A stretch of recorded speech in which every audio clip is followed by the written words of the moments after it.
What's up, guys? Rivera here, the absolute best LGBTQ comedian in the world. Okay, so I know my hair isn't really done. It's been a long night. Whatever.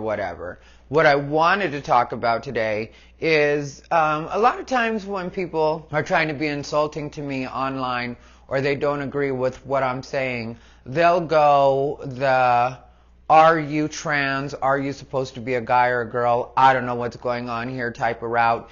And for me, that's such a childish way to go at it that I don't even take it seriously, one thing. And the other thing is, like, to me, being trans isn't an insult at all. Like, some of my best friends are trans, and that's not like one of those, like, I'm trying to be politically correct. Some of my best friends are trans. Some of my best friends are trans, and that's just what it is. It's been that way since I first came out. When I first came out, two of the first people I met were two girls. Their names were Kat and Ashley. And I ended up meeting their other friend, Jessica, shortly thereafter. And they were all Native American trans girls. And at the time, I didn't know anything. I was new to coming out. And I was like, so I've never hung out with drag queens before. And they were like, we're not drag queens. And I was like, oh, I'm sorry. Well, what are you? And which would sound like a rude question in this day and age. But in those days, it was a lot easier to just be open with people because there wasn't a politically correct filter put onto everything and there wasn't cancel culture. So I was able to ask that in a very safe way. They took it the way it was meant, and they told me that they were pre-op transsexuals. At the time, they used to use the term transsexual. That has been updated to transgender, and I can't say I've done enough research to actually know why they made the change or what differentiates the two, but what I do know is the term now is transgender. So, fine on all of that, but as far as it being an insult to me, it's not an insult on any level. I was very honest on Josh Wolf's podcast. I think it's called Fairly Normal. Maybe I'm wrong about that. I can't remember the name of it. But Fairly Normal is a Friends web series. But yeah, Josh Wolf's podcast, I was a guest on that, and I told him that when I was younger, I actually thought I was transsexual because I was raised in a more macho way, where I was raised to believe that if you didn't like girls, you must be a girl, which caused a panic internally because I was like, oh, I guess I'm going to have to live my life as a girl. And I thought that for, at least until junior high and high school, like those years.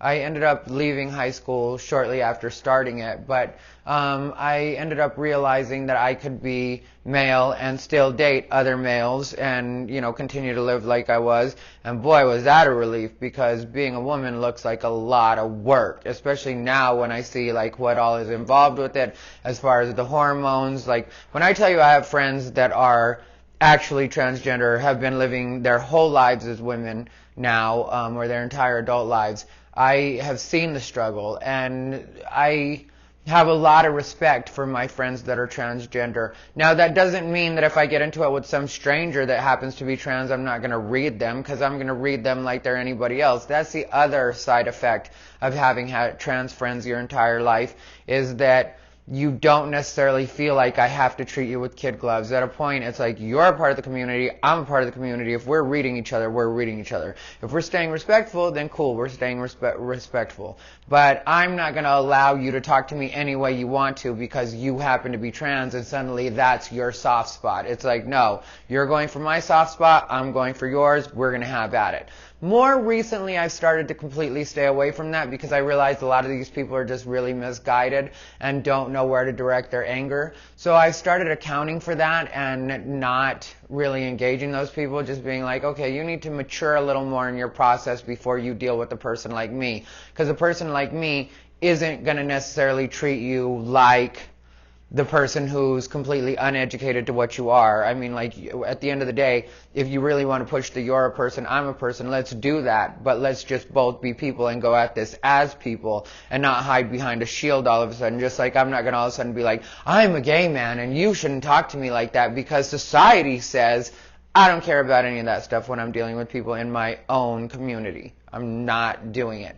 But when it comes to it being an insult or something people call me, not too long ago somebody called me an ugly tranny on one of my videos, and that was like the actual words they used. I know people get offended by the word tranny these days, but they called me an ugly tranny. The only problem I had with about that was the word ugly, because it's like, I know me, I look at me every day. I am not ugly. I have a very distinct look, I will admit that. I did surgically alter myself when I was younger, and I didn't realize the full consequence about it, and that's something I'll get into at some point, but that's probably a little too long of a story for this particular clip. And so I live with my mistakes, but at the same time, I'm not going to let the way the internet talks to me change the way I feel about myself, because I know what I look like, I know what I attract, and I know what I emit, which is the most important. Because I will tell you that when I was the most physically beautiful, I was probably the most ugly as a human being. I was not nice to people. I'm not proud of the way that I would behave during those times. And when I look back on it, I cringe at a lot of even just my own thinking at that time.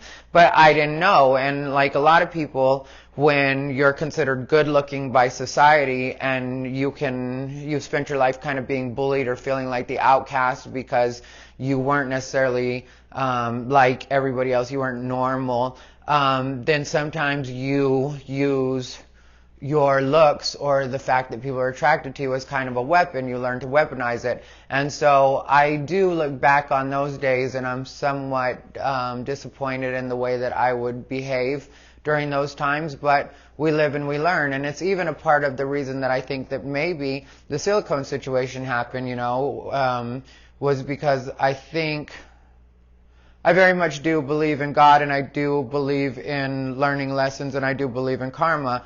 And I think that a lot of that was God trying to show me a different side and show me that, hey, don't rely only on this, because this can very easily go away. And so it went away, and then I had to find myself in a big way. And so having been on the journey that I've been on, I don't really worry about what other people can say to me, because during my lowest points, nobody could ever be as mean to me as I was to myself. Nobody could ever say the kinds of things to me that were going on my internal dialogue. So it kind of gave me a protective shield when it comes to other people saying mean things to me. Like the things that they think are mean to me, I'm like, I don't know what kind of amateur hour this is, but it is not working right now. And when it comes to specifically being insulted by the words are you trans, or being called trans, I would say I'm not insulted by that at all. But I would also say that I am not comfortable with people calling me trans only because I have not earned it. I know people that live that life, live their truth as being a gender other than the one that they were assigned at birth.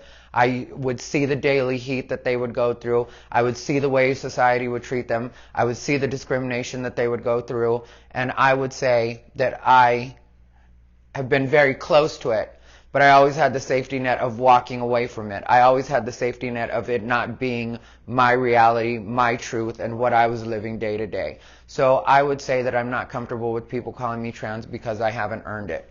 And that's where I'm at with that. At some point we'll talk about trans in the bathroom, and maybe even the Mario Lopez situation if anybody wants to talk about that. But for now, I feel like this video is long enough. I appreciate you guys listening. I hope you guys have a lovely, lovely, lovely Tuesday. This has been Ty Rivera, the absolute best LGBTQ comedian in the world with a messy head. I'm at Planet Hollywood all this week until Sunday.